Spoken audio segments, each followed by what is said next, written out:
Good morning.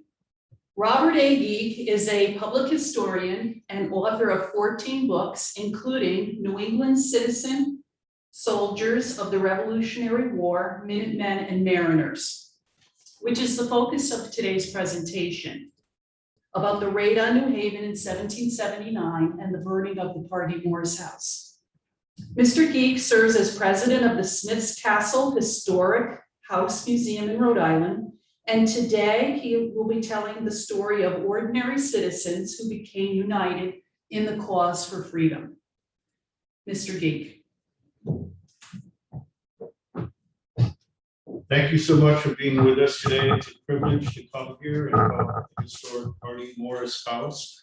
I'm going to spend a couple of minutes talking about some of the myths of the Revolution that people have come to know, and some of the things that people may not know about the Revolutionary War. For instance, the uniform that I'm wearing is not a typical uniform that people mostly associate with the Revolutionary War. The truth of the matter is that this uniform was adopted by the Rhode Island Regiment while they were at Bunker Hill and encamped next to a Philadelphia regiment that were long hunters. They used long rifles and they became part of the long rifle regiments, mainly carried by Daniel Morgan, who was very famous from Virginia.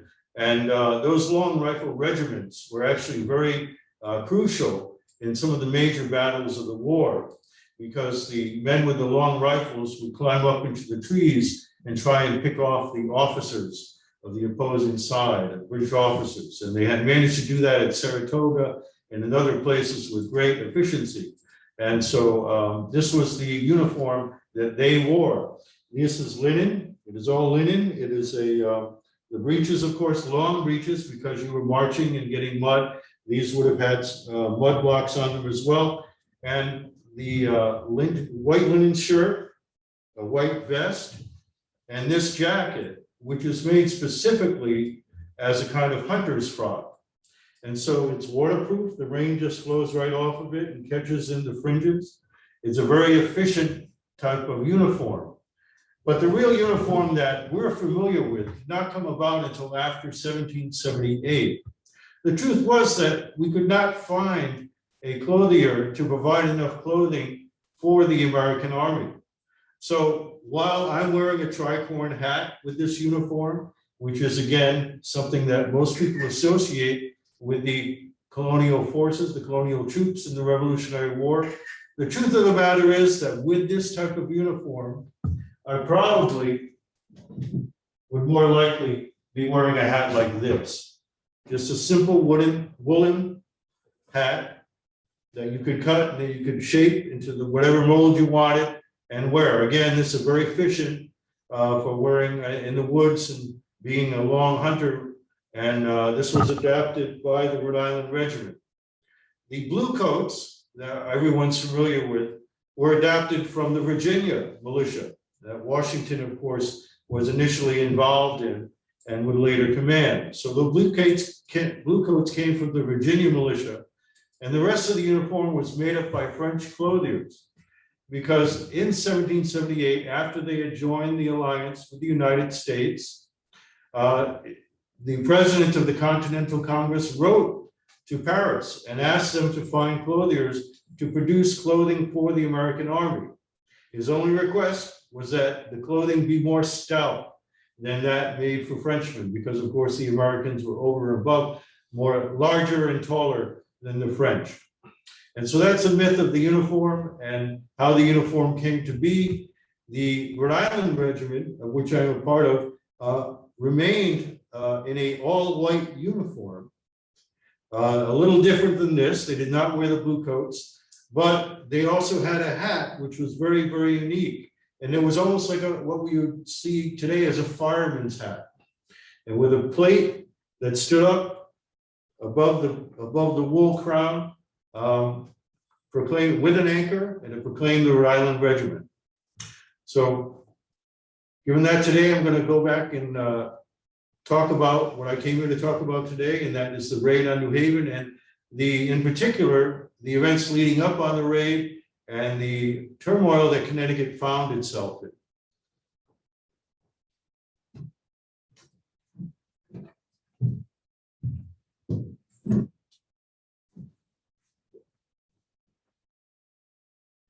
So my talk today is entitled Facing the Fire at Home, Connecticut's Militia and the Defense of New Haven in July 1779.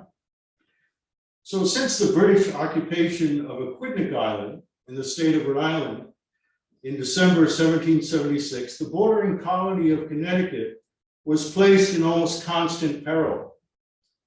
With its long coastline sandwiched between British-occupied New York City and the port of Newport in Rhode Island, raids of Connecticut's coastal farms and communities made it a reluctant breadbasket for the troops and sailors of the occupying forces.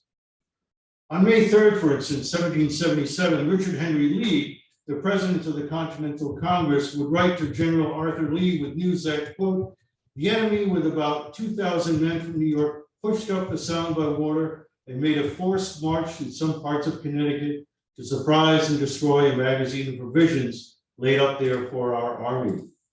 However, the militia assembled quickly as possible under commands of Generals Worcester and Arnold to the number of about 1,500 men and attacked the enemy as they were retreating to their ships.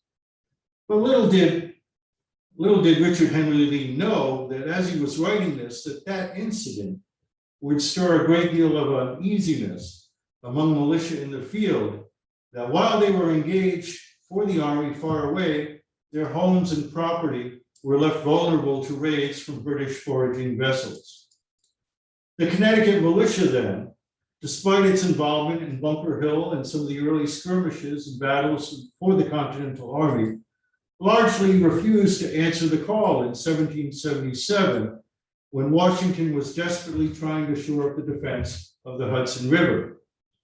The commander-in-chief would later condemn the militia's actions, saying, quote, who, because they find no enemy at their doors, refuse to assist their neighbors.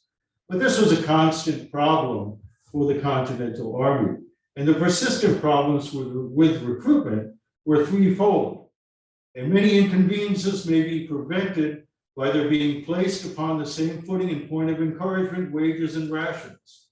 Resolved that it be recommended to the several states aforesaid that whenever the militia of said states, or either of them, shall be called into service for any term less than 2 months, that the officers and soldiers be allowed and paid the same wages and rations that those of equal rank in the Continental Army are allowed and paid. And that is to be recommended that when the militia shall be called out for a term more than 2 months and not exceeding 4 months, that the non-commissioned officers and soldiers be paid a bounty of 20 shillings, and where their term of service shall amount to 5 and not exceed 6 months, that the non-commissioned officers and soldiers be paid a bounty of 40 shillings over and above the continental pay and rations, provided that they shall voluntarily enlist into such service. So despite such efforts to provide incentives and equal pay, those in the militia often felt that such provisions and promises paled in the prospects of leaving their homes and families vulnerable to enemy attack. For Connecticut Governor John Trumbull, then, the defense of the colony was foremost in his duties. With an ocean boundary that supported several key ports for the colony that now lay vulnerable along the shorelines of the tempestuous waters of Narragansett Bay and Long Island Sound, the governor and assembly were understandably fearful of an enemy invasion on their shores. The incident which Lee had earlier referred to in his letter occurred on the afternoon of April 24th, 1777, when 2,000 British soldiers landed in the town of Campo, now named Westport, and marched unimpeded to Danbury by the following afternoon. While the town held some 100 men in their militia and another 50 Continentals were stationed nearby, the men blended in among the townspeople and worked to sequester provisions rather than raise an overwhelmingly outnumbered brigade to defend the town.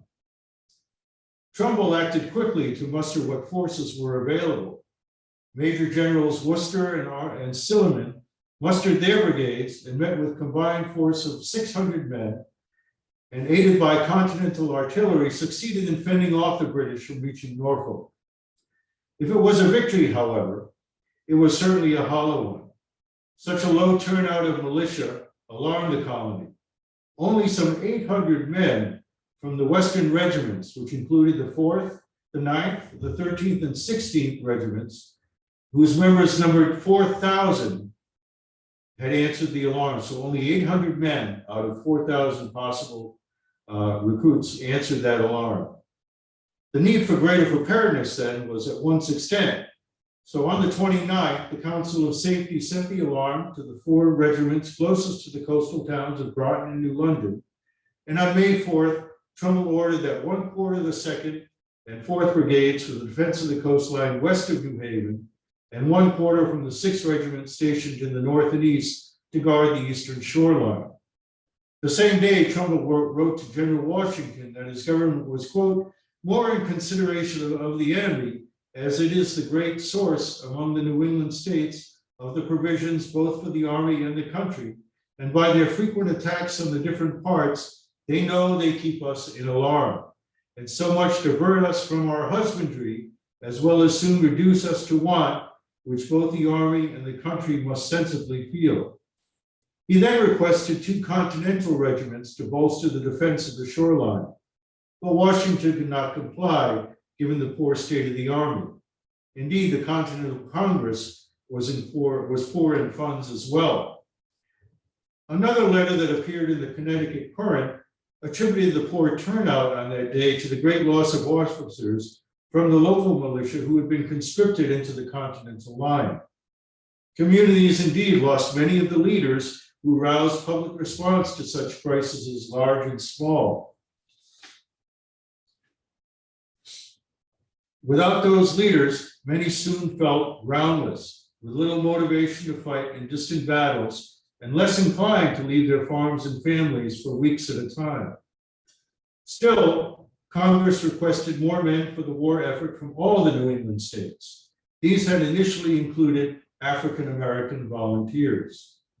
Now, men of color had been integrated into New England militia from the onset of the formation of such settlements.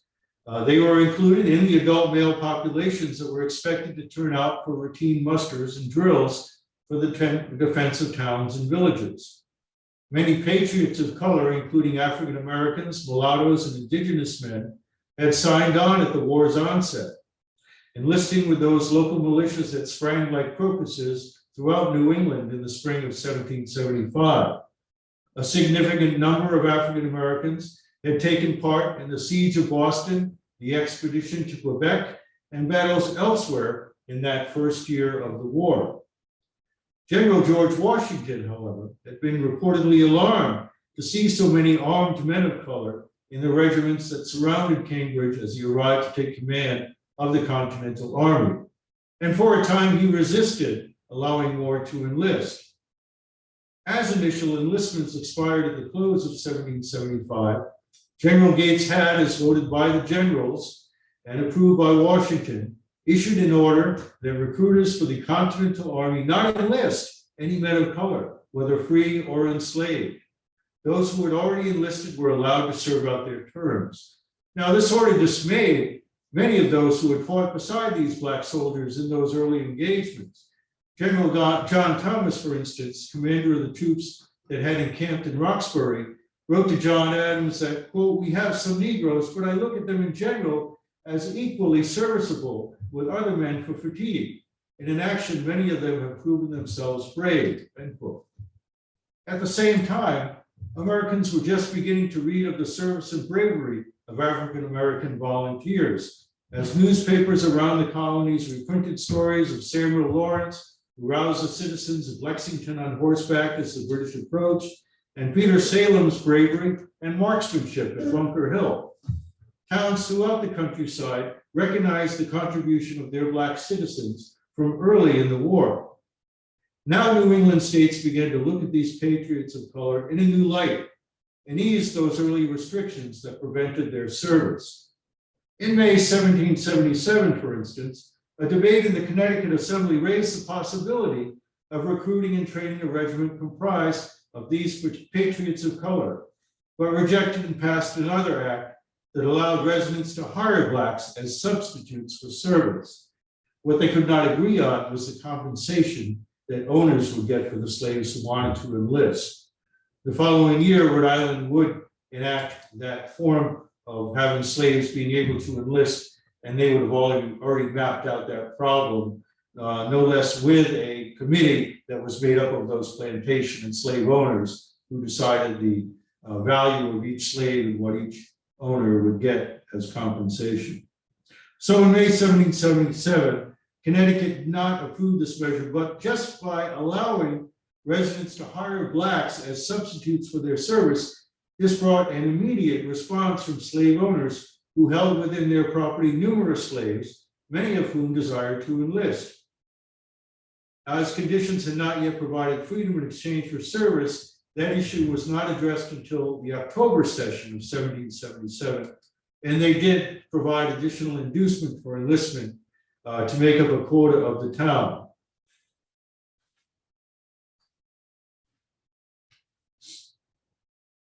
So if the enslaved persons were able-bodied and were likely to be able to support themselves at the close of the war, the Connecticut Assembly decided that, quote, they might earn their freedom, the master might secure exemption from draft and a discharge from future liabilities to which he must otherwise have been subjected.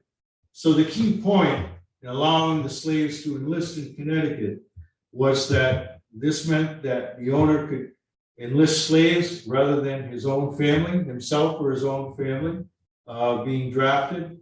And it also meant that they were compensated, and also that they would not have to take care of the individual if that individual was wounded or came back to that plantation or the farm infirm in any way. And that was a sticking point for Connecticut. But this exempted those owners from that, and so they passed the bill and allowed blacks to enlist. Albeit they allowed the recruitment of blacks to the discretion of regimental commanders. And this created a unique fluidity among the soldiers of color that lasted throughout the war. A few, like Pompadour, enlisted in Captain John Ely's regiment on May 26, 1777, and effectively remained on the muster rolls throughout the war. Samuel Bush of Stamford, Connecticut, enlisted on January 1st, 1777, in Captain Stephen Bett's company of the 2nd Connecticut Regiment, and continued to serve at least through 1779. Bristol Baker, another black man, fought in 3 separate Connecticut regiments from 1777 on, ending his military career in Colonel David Humphrey's company of colored troops, which was formed at the close of the war. Many others carried their enlistments through the war in different companies and sometimes in neighboring states.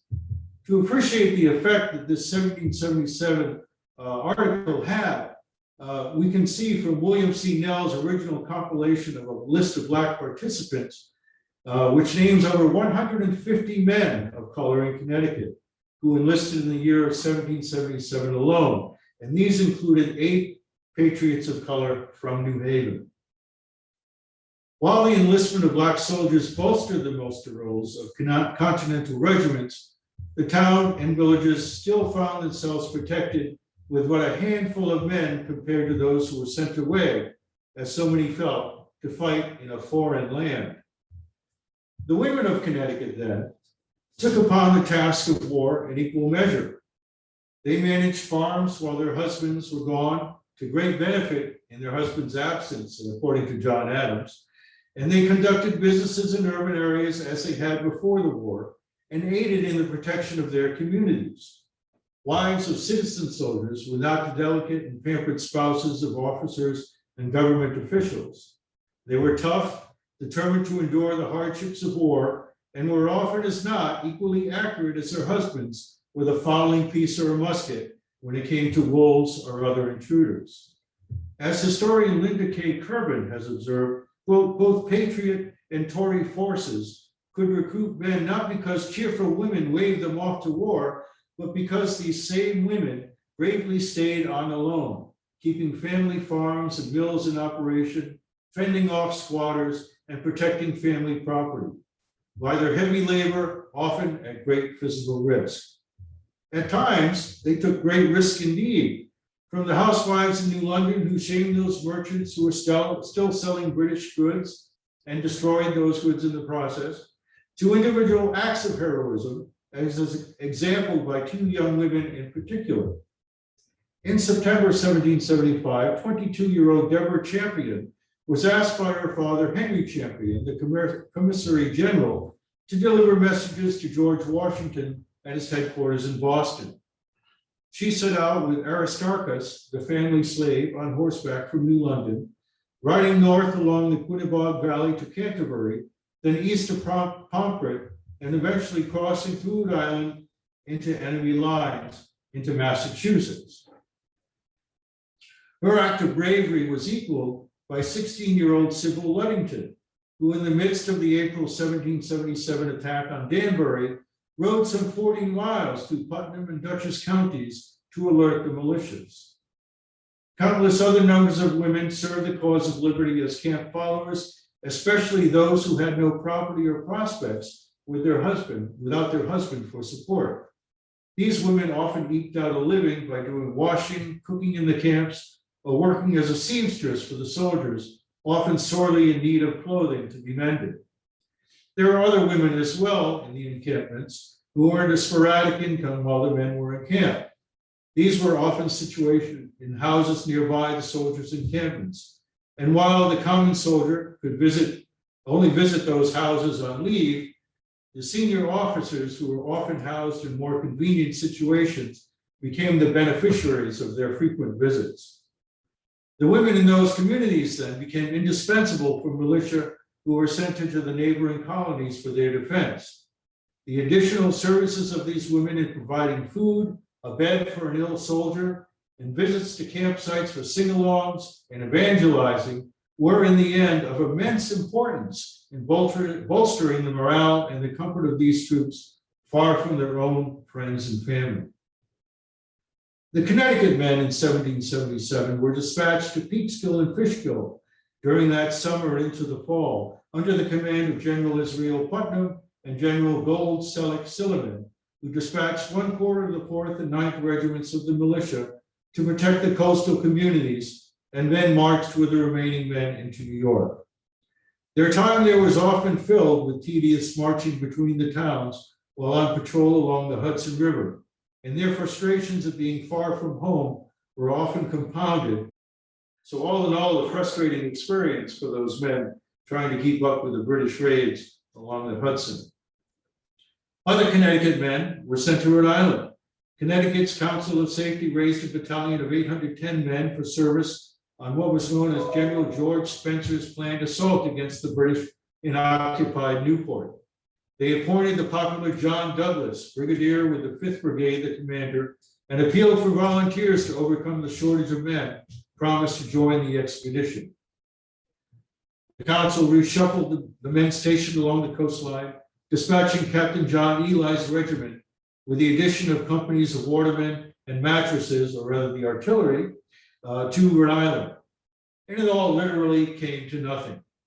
As the weeks passed with the long observed gathering of the troops, the element of surprise soon faded, and the assault was ultimately called off, damaging not only the morale of the troops that had gathered and lain in wait for weeks, but also the reputation of the Council of Safety, who had perhaps too eagerly followed the enticing plan to rid the region of British raiders from a general often considered brilliant off the field, but shown himself prone to panic at the prospect of what seemed overwhelming odds against victory.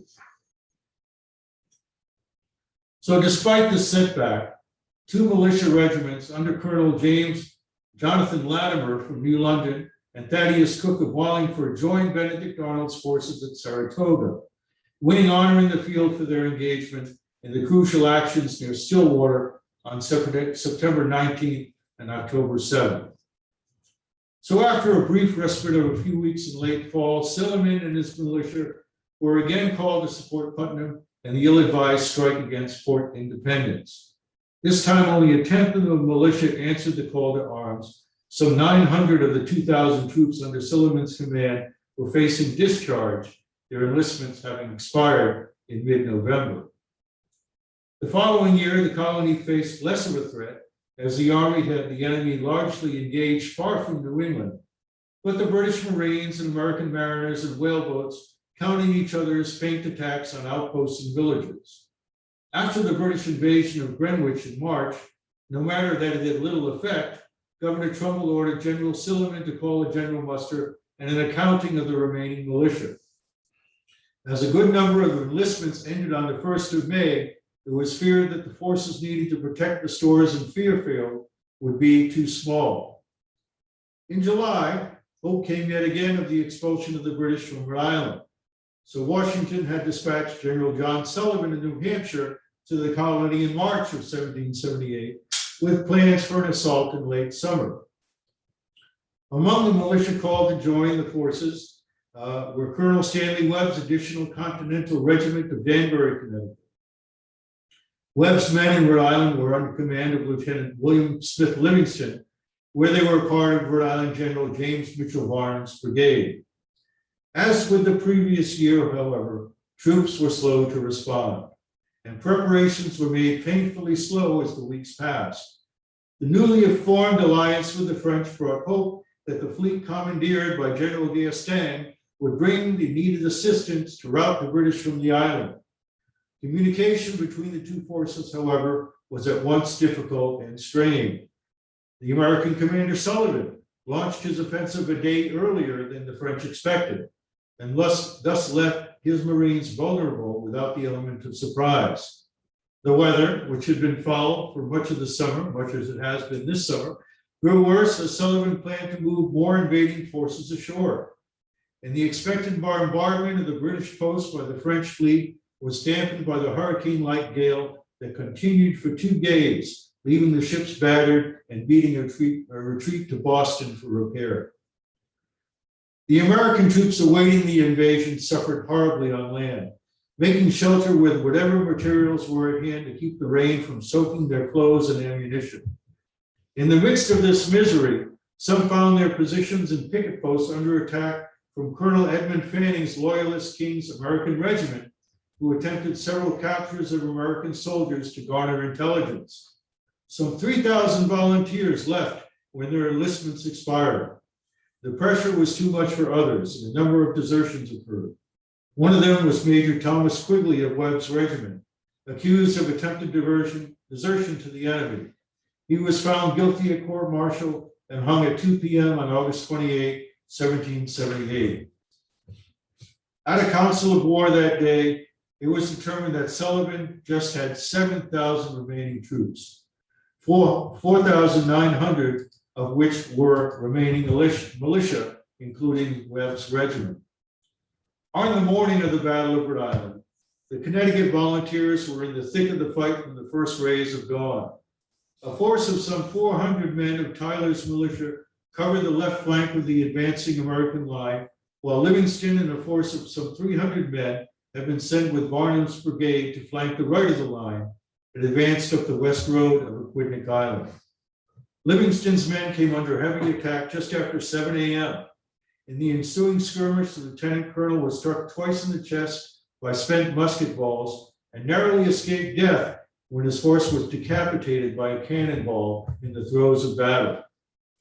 Ultimately, the Hessians overwhelmed the right flank and pushed the Americans back to their last redoubt, where they were bravely held off by the 1st Rhode Island Regiment, a regiment that had been purposely formed the previous spring to recruit the able-bodied enslaved men who heavily populated the southern portion of the colony.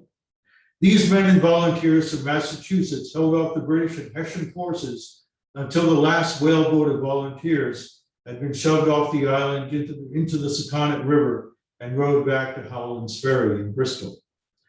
The next day saw the arrival of a formidable British fleet in Newport Harbor.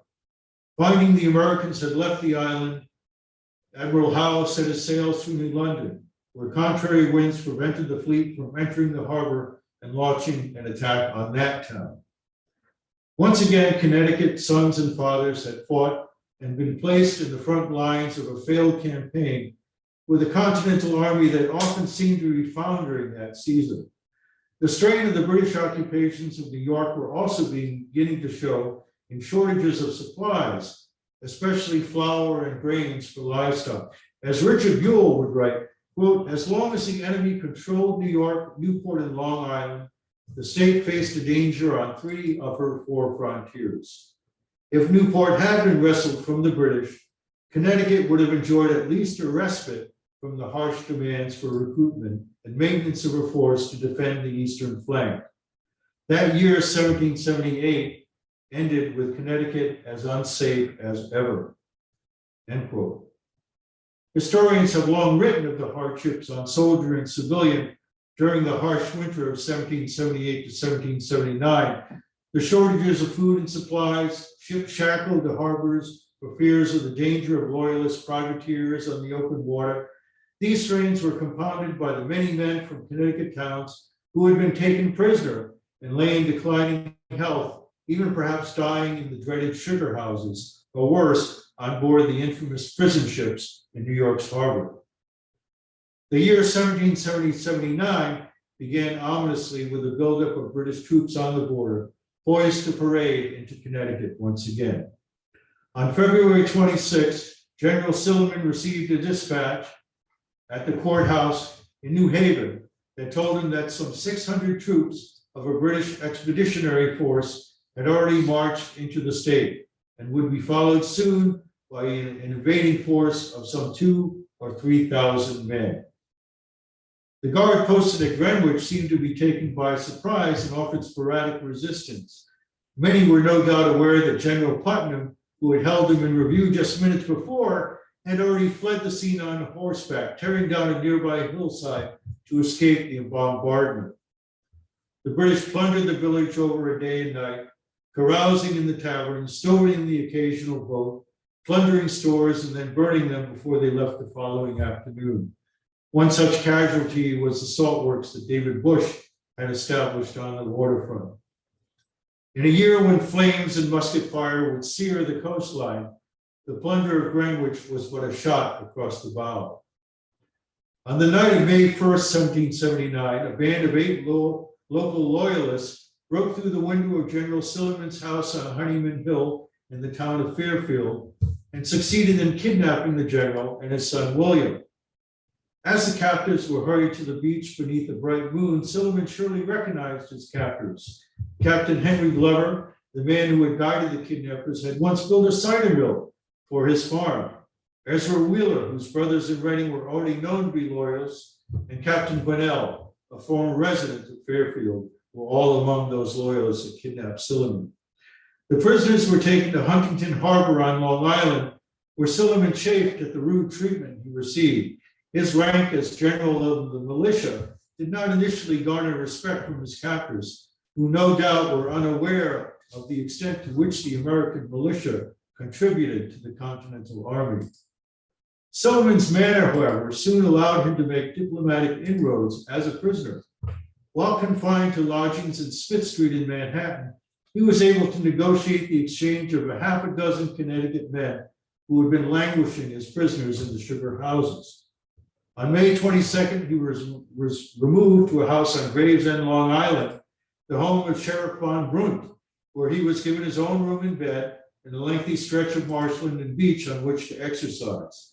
Such was the unfortunate contrast between an imprisoned officer and the regular soldiers who were opposed to harsh conditions of imprisonment. That summer, the miseries of war would come closer to home as a British expedition of an amphibious force of 2,200 men under Sir George Collier and Loyalist Governor William Tryon of New York set out to destroy the seacoast of Connecticut. So on the evening of July 4th, Private Thomas Painter stood watch a few miles west of New Haven. Around midnight, he noticed the British flagship Camille under Collier's command anchoring off the coastline, accompanied by a sloop, a brig, and a galley. Painter sounded the alarm, firing a cannon set for that purpose, and sent a drummer to beat the call to arms for the citizenry. The town spent the night in some trepidation, and when the militia posted noticed that boats were coming off from the ships near dawn, New Haveners suddenly realized the danger coming their way. Among the first to gather in the defense of the town were Captain James Hellhouse and a sizable number of Yale students who were among the roughly 150 militia that would bravely face the fire of the enemy that day. These included townspeople who joined the fight at a moment's notice, and among these were 52-year-old minister Nephalti Daggett, then the university rector of Yale. After having served as professor of divinity and then as president of the university for more than a decade. He was not, however, reticent in his retirement at serving the rebel cause. A recent graduate of the college, Elizabeth Goodrich, would recall the minister's actions that day. Quote, "I well remember the surprise we felt as we were marching over West Bridge towards the enemy to see Dr. Daggett riding furiously by on his old black mare with his long fowling piece in his hand ready for action. We knew the old gentleman had studied the matter thoroughly and satisfied his mind to the right and propriety of fighting it out. But we were not quite prepared to see him come forth in so gallant a style to carry his principles into practice. Giving him a hearty cheer as he passed, we turned down towards West Haven at the foot of Milford Mills, while he ascended a little to the west and took his station at Copse of Wood, where he seemed to be reconnoitering the enemy, like one who is determined to bide his time. As we passed on towards the south of the line of fence, we fired upon the enemy several times, and then chased them down the length of 3 or 4 fields as they retreated, until we suddenly found ourselves involved with the main body, and in fact in danger of being surrounded. It was now our turn to run, and we did for our lives. Passing by Dr. Daggett in his station on the hill, we retreated rapidly across West Bridge, which was instantly taken down by persons who stood ready for the purpose to prevent the enemy from entering the town by that road. In the meanwhile, Dr. Daggett, as we heard the story afterwards, stood his ground manfully, while the British columns advanced along the foot of the hill, determined to have the battle himself as we had left him in the lurch, and using his fowling piece now and then to excellent effect, as occasion offered, under the cover of bushes. But this, of course, could not last long. The British sent a detachment up the hillside to look into the matter, and the commanding officer, coming suddenly to his great surprise on a single individual in a black coat blazing away, stood up and said, "What are you doing, you old fool?" firing on His Majesty's troops. And the minister bluntly replied that he was, quote, "exercising the rights of war," end quote. As this recollection shows, the British faced roughly 8 hours of heavy resistance from the moment the 1st Division, comprised of the 54th Regiment, another regiment of Fusiliers, and a detachment of German Jaggers, his troops took out their frustration along the way, sacking and burning houses along their route to West Haven Green. A second detachment, under command of Governor Tryon, were delayed for about 5 hours due to a shortage of boats to transport the men to their landing place on the East Haven side of the harbor. His force consisted of the 23rd Royal Regiment, Landgrave's Hessian Regiment, and the King's Americans, that Tory regiment that had tried to take prisoners at the Battle of Rhode Island. That regiment landed independently at Lighthouse Point to give support to the British assault.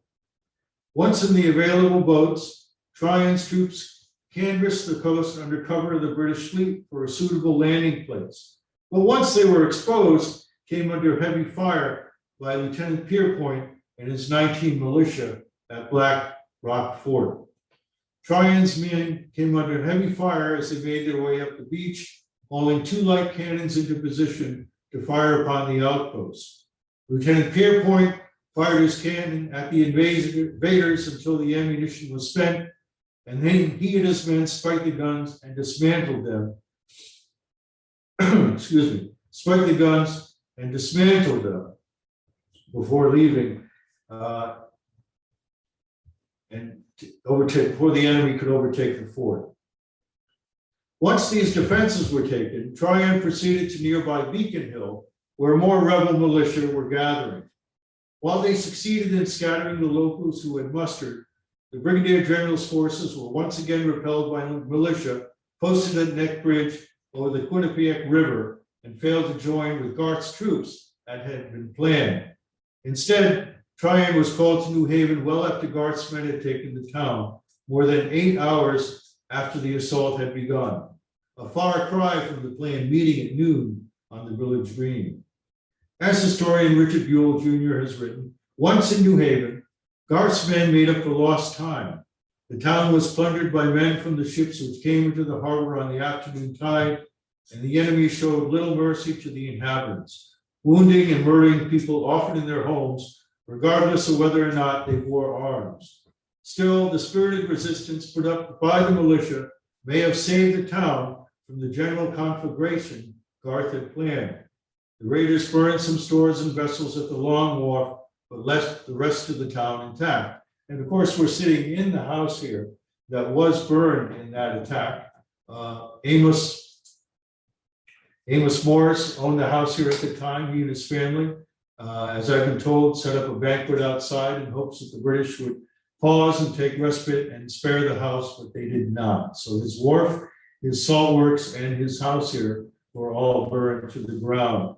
And early history suggests that Garth was deterred from burning the town by a group of loyalists who appealed to him to spare the city. But Buell makes the point that evidence suggests that the British commander doubted his men's ability to withstand the fury of the militia when they saw New Haven in flames. So as Tryon's men were able to come to his assistance, Garth got his men back to their ships that night and evacuated to East Haven to assist Tryon's forces, who were by the 6th under a renewed attack from a growing force of militia, some who would come from as far away as Middletown and Saybrook for New Haven's defense. Of the New Haven militia, approximately 150 men are listed as answering the call to arms that day, including Captain Moses Seymour's company of 38 men, Captain Joseph Birdsey's company of 30 men, as well as part of Colonel Whiting's regiment. In addition, Captain Nichols' company of light dragoons marched from Stratford to New Haven under command of Lieutenant John Curtis. 23 men were killed and 27 wounded.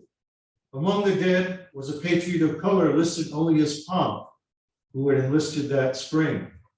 A local slave named Jeremiah Atwater was also listed among the wounded. While New Haven was mostly spared destruction, Fairfield and Norfolk were not. Most of the inhabitants of Fairfield had already moved inland to distance themselves and their livelihoods from the British post at nearby Huntington. Moreover, many members of the local militia had gone to the defense of New Haven and had not yet returned. A fog shrouded the harbor on the morning of July 7th, giving the British landing party the additional element of surprise. By late morning, when the fog had burned off and the fleet was discovered anchored off the coast, a warning shot from the cannon at Black Rock Fort roused what residents were left, and they made haste to gather their belongings and hide their valuables. The livestock were driven to safety as most of the town evacuated. In mid-afternoon, the British troops under Governor Tryon made landing at Mackenzie's Point and marched northwest along the beach, marching inland when they came to Beach Road toward the center of town. Militia at Black Point Fort began firing cannon at the enemy as they came into range, but the British officers, confident of an easy victory, occupied a house on Beach Road as their headquarters as the battle continued. The local militia, who were there in defense of the town, successfully repelled in advance on a makeshift fortification at Round Hill and destroyed the bridge at Ash Creek in advance of the British arrival. As with New Haven, a two-pronged attack had been planned. General Garth was to land his troops near Mill River and march toward Fairfield over Sasko Hill. The combined forces would then attack Black Rock Fort from the rear. This plan was foiled by the destruction of the bridge at Ash Creek, and Garth took his vengeance on the town, burning one house after another in his wake. By nightfall, when a lightning storm illuminated the sky, flames could still be seen from a great distance as they continued to consume the town. The greatest destruction, however, was done the following day when a detachment of Jaggers with Tyrion's troops covered the withdrawal and set fire to virtually all the buildings, including the churches affiliated with the Church of England, which Tryon had promised to protect. In all, some 190 structures in Fairfield and the adjacent settlement of Green Farms, including 93 homes, were destroyed. Among the Connecticut men who were once again away from home when home needed them most was Private Joseph Plum Martin of the 8th Connecticut Continental Regiment, then stationed in Peekskill, New York. The Connecticut men were among the forces General George Washington had formed in the Highlands along the Hudson River to disrupt supplies to occupied Manhattan, but far more importantly, to protect West Point, which the Continental Congress and the Army believed was British General Clinton's next target. The burning of the coastline then of Connecticut then seemed to be a British strategic move, in Private Martin's words, quote, to make a diversion in their own favor and draw off some of our forces from the vicinity of that fortress. They sent the infamous Governor Tryon into Connecticut with his banditti, who took possession first of New Haven and plundered it, and then embarked and went out and plundered and burned Fairfield and Norwalk. So to Martin, this was, and most of the Continental officers, this was simply a diversion, this act in New Haven, to draw people away from West Point so that they could attack that fortress. Of course, Joseph Plum Martin had not heard of the brave stand of the New Haven Militia and others who had come to their aid. And in the raid's aftermath, Washington diverted General John Glover's brigade from its march from Rhode Island to Highland in order to protect New London. And 2 brigades from the Connecticut regiments were dispatched from Peekskill to pursue the raiders to the coast. And Martin would write, we marched nearly down to the seacoast when the enemy getting scent of us took to their shipping and made the best of their way back to New York, end quote. So the trials and tribulations of war were not yet over for Connecticut's coastal communities. The stand in New Haven and the response of local militia had fended off what might have been a larger catastrophe and convinced the British that when they returned, they would do so with a greater force, an ominous observation that would result in an invasion nearly 2 years later, when an infamous officer returned to his homeland with revenge in his heart and some 1,700 troops with which to exact his tribute. But that's a talk for another time. So thank you very much for your attention. Does anybody have any questions for our speaker today in our chat? If not, looks like we have a few people here watching. So if anybody has any questions, please feel free to ask them in the chat. How long did it take you to compile and kind of work through a presentation like this? Well, I had written the book Citizen Soldiers, which contained some of the information that I used in this, but others I added and researched by myself. So the book itself took about 3 years to gather research on and write, and this took about 4 months.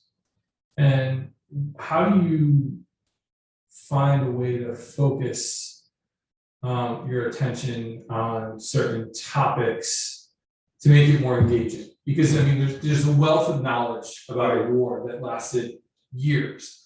So how do you find those stories to kind of refocus your attention and then to create a presentation like this? Well, I'll give you a couple examples. First of all, I try to find as many local histories as I possibly can. While some academics dismiss local historians, I'm a local historian, so I don't dismiss them. I think that they provide some very valuable information and some unknown stories that have missed some of the major works that have come out about the war. So I first look at those, and then I go to Fold 3. I pick out specific soldiers and go to Fold 3 and look up their war records and see if there's anything. Often in the pension applications, there's a wealth of information that's provided about what the soldier did, where he was, even some incidentals about who he met and things like that. So those are a wealth of information. And then diaries, as many diaries as I can find as well. And then what's it like for you to have to fill in gaps? Because as we've done research in the last year on the house, we found records that were very factual. they lived here, they did this, they were born here. Mhm. And I know the journals probably provide some context, but then what do you do when those gaps are there to kind of fill in those stories, to kind of help with your talks? Well, I sometimes look at other situations that similar soldiers were in and speculate that this might have happened, that might have happened. But by and large, you just have to speculate that what might have been in that gap. There's not much else you can do. And do you mind one more question? You good? Yeah. So being a local historian, and like you said, not dismissing others doing research, because sometimes passion and schooling don't always align. What's it like being a local historian, and then what's it like paying respect to those that also do some of the work that might not have the academic background that some people require? Well, I can tell you the best benefit to being a local historian is that you can get, while you still have access to libraries and the materials you need, you can put together a book and get it published in a time that's much quicker than, say, an academic. I have friends who are academics, one of whom has been working 6 years on a book, because Oxford University Press keeps coming back and saying, what about this, what about this, what about this, and that kind of thing. I don't pretend that I put everything in my book, that would be impossible, but I try and do the best as I can, get as much information as I can. I wanted to write about citizen soldiers, for instance, because there had not been a book about citizen soldiers since Richard Gross's book. And that was largely about the militias around Lexington and Concord. And so there were many, many militias. They played an immensely important role in the American Army. And what a lot of people don't realize is that people did not want a standing army for a long time. They thought that a standing army sent to a place where they would occupy a place and guard the area would treat the local citizens with disdain, and would not know the local customs, would not have anything to do with the local town or anything, and would really treat the citizens with disdain. That was their fear. Samuel Adams, most specifically, raised that issue about having a standing army, that they would think themselves above the citizens that they were supposed to protect. That was true of the officers in the Continental Army. Many of the officers of the Continental Army had nothing but disdain for the countrymen. They looked at the countrymen where they were stationed and where they were sent. Many of those countrymen were poor. That was their question. But the citizen soldiers, the soldiers who ended up in the Army, after 1778, the Army was largely made up of people who were people who were maybe laborers, people who were considered well, there were slaves, of course, and there were free black men as well, and there were others who would have been destitute, frankly, if they had tried to live and make a living in the towns where they were. Some of them had been indentured servants, but you're in the midst of a war, so you can't go out and start your own business if your indentured servitude is over. Some of them were farmers, and they threw, as the famous saying goes, threw away the pitchfork for a musket.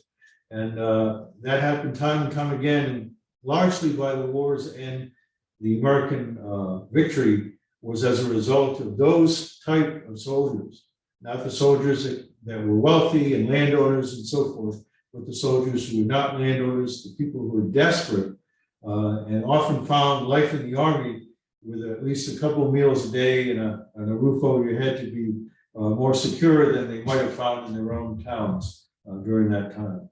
Did any stories really stick with you, or you found a connection to that either personally got you to look deeper into it, or looking to do more research into bringing their stories to light?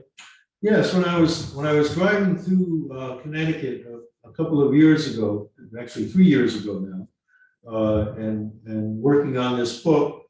I was near Guilford and driving around the coastline, I came across the grave of Simeon Lee.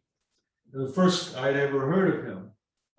Later went to the Guilford Museum and spoke of him to that person who was there, and they knew the story behind it. And they directed me to what the family had gone through. You know, the family had settled on the islands off the coast and suffered terribly from smallpox just before the war. And then Simeon was the youngest, I think it was the youngest son, if I remember correctly. He was killed in a battle defending those islands. And so basically almost the entirety of the family had been wiped out between disease and the war. And that sort of thing really affects me. That catches me, that, you know, makes me want to write about that sort of thing.